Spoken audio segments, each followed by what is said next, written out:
Welcome back to the deep dive. Today, we're plunging headfirst into the scorching sands of Arrakis for a deep dive into Dune, Part 2. This isn't just a recap.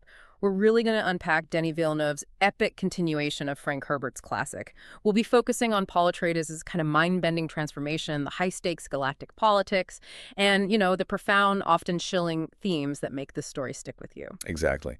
Our source material for this is a detailed summary and analysis.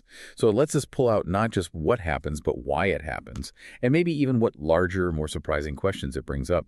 Our mission today is really to guide you through Paul's journey, helping you understand the immense burden of prophecy and, the true cost of power. Okay, so let's pick up right where part one left off. You've got Paul Atreides and Lady Jessica. They're survivors, right, after the Harkonnen attack. And they find refuge deep in the desert with the Fremen, led by Stilgar. And you really get to see Paul just, throw himself into their world. This isn't just learning how to find water. He's mastering their unique combat style.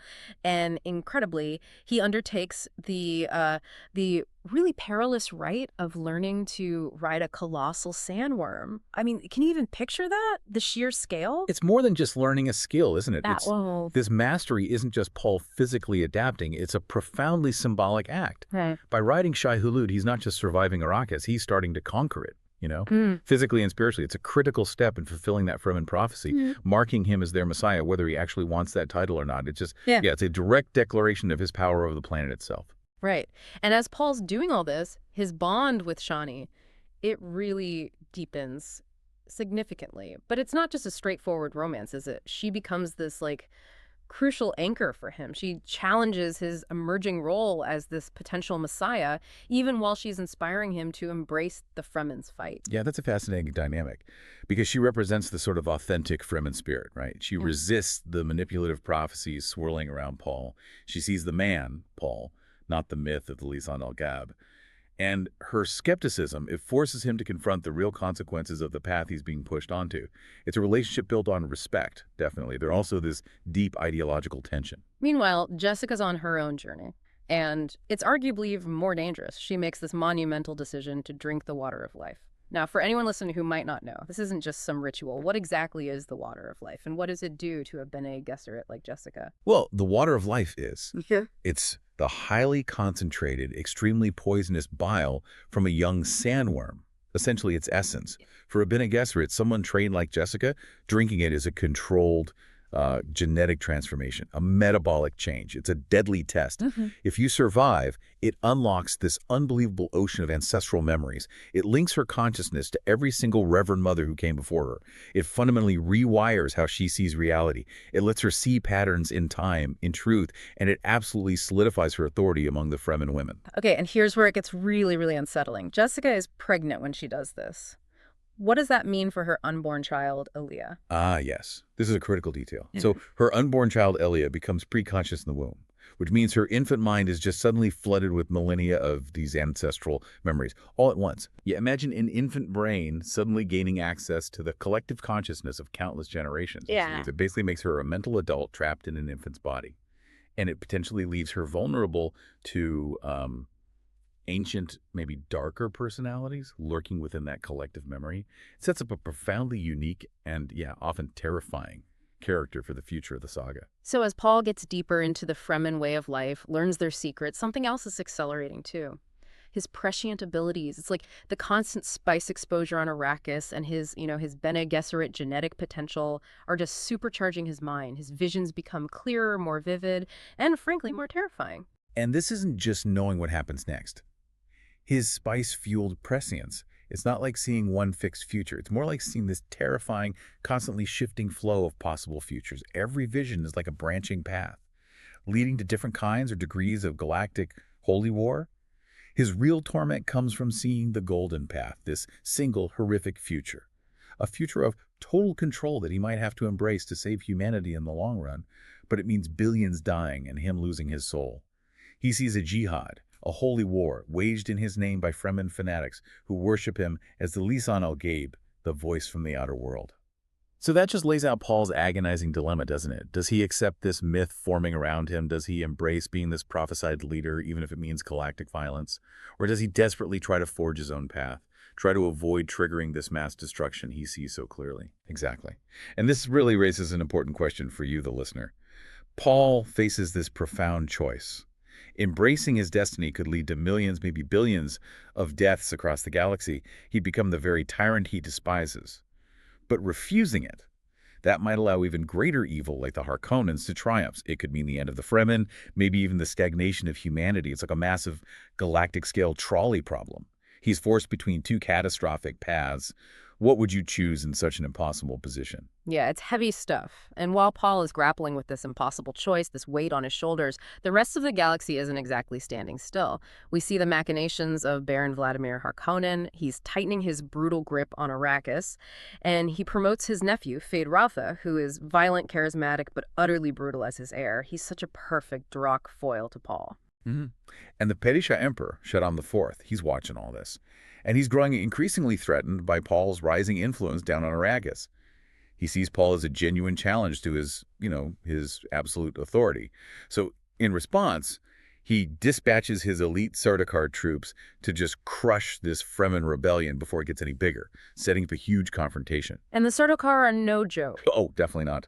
They aren't just elite. They're these fanatical warriors forged on the prison planet Seleucia Secundus, utterly loyal to the Emperor, and they're seen as basically invincible in the galaxy. Right. And we also get glimpses of the Emperor's daughter, Princess Irulan. She's watching all these political moves from afar. She seems increasingly intrigued by Paul, maybe seeing more than just some desert rebel in him. It's almost like she's already documenting history. Precisely. Her perspective gives us this unique, almost detached view of the political machine, and it highlights the Bene Gesserit's long-game manipulation too. As Paul keeps leading these successful guerrilla raids, hitting spice operations, hitting Harkonnen troops, he rapidly transforms into this powerful symbol across the galaxy. He embodies both hope for the oppressed peoples, like the Fremen, and fear for the established powers, like the Emperor and the Harkonnens. His actions aren't just military wins, they're acts of defiance that echo way beyond Arrakis. They're fundamentally shifting the power dynamic. Okay, so all these threads, they really converge in the climactic Act 3. Paul now has growing Fremen support. He has total control of the deep desert. He prepares for a final decisive strike. And you just have to picture this. Paul and the Fremen, now this unstoppable force, riding colossal sandworms directly into battle. They completely overwhelm the Sardaukar and Harkonnen forces. They use their intimate knowledge of the terrain, their fighting skills. It's incredible. And amazingly, right in the middle of that chaos, a familiar face pops up. Paul is reunited with his loyal mentor, Gurney Halleck. Turns out he's been alive, leading smuggler forces. Oh, yeah, Gurney. Yeah. They quickly unite, and Gurney rallies even more fighters to Paul's cause, boosting their numbers significantly for that final push into Arrakeen. This isn't just, characters meeting up again. It's the convergence of Paul's past life, House Atreides, with his new messianic path.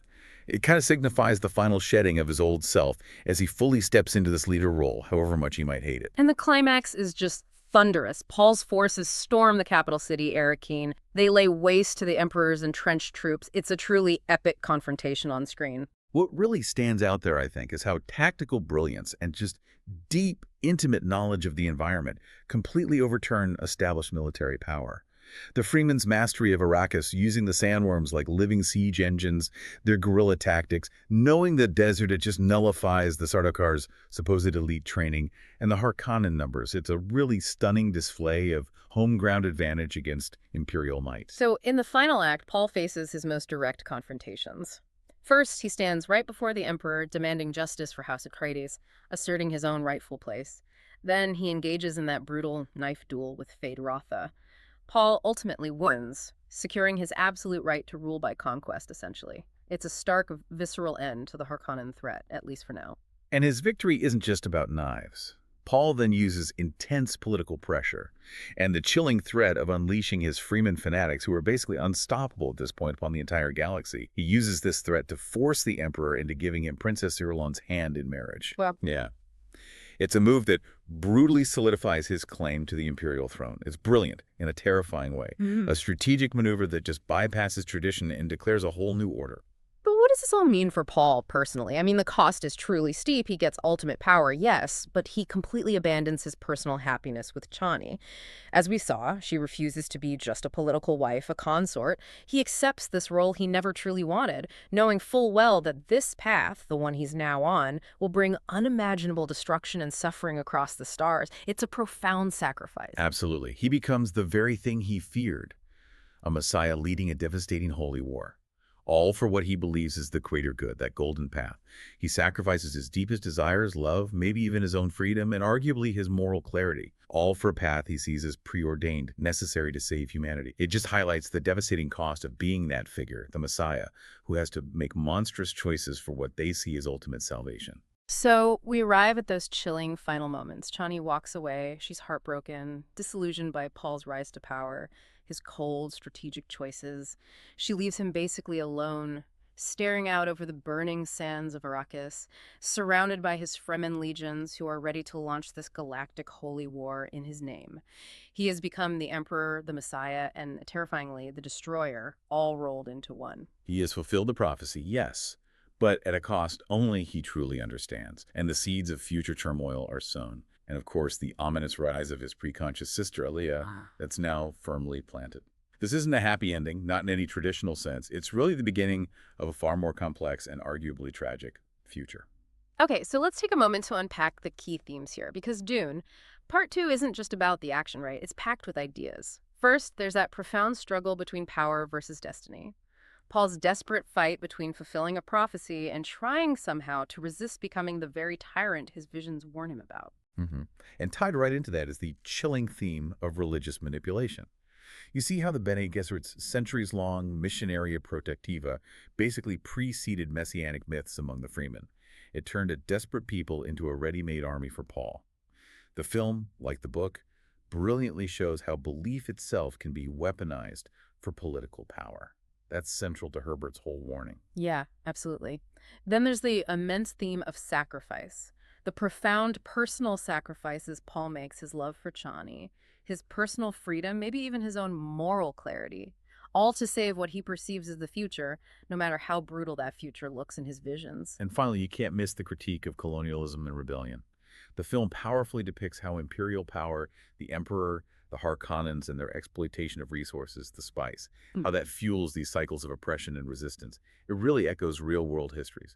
The Harkonnens are extracting wealth, the Emperor imposes his will, and the Fremen are fighting for their lives, their culture, the soul of their planet. So as you can see, this deep dive into Dune, Part 2 really reveals a story of immense personal struggle set against this backdrop of huge galactic-scale conflict and these profound philosophical questions. It's definitely more than just a movie, it's a commentary. And it really makes you wonder, doesn't it, when you're faced with an inescapable destiny, one that promises both salvation and destruction, is there truly a right choice? Or is it just a series of compromises, each with devastating, potentially galaxy-altering consequences? Thank you for joining us on this deep dive. We hope you feel maybe a bit more well-informed and perhaps a little more thoughtful about the choices we all make, even when they seem preordained.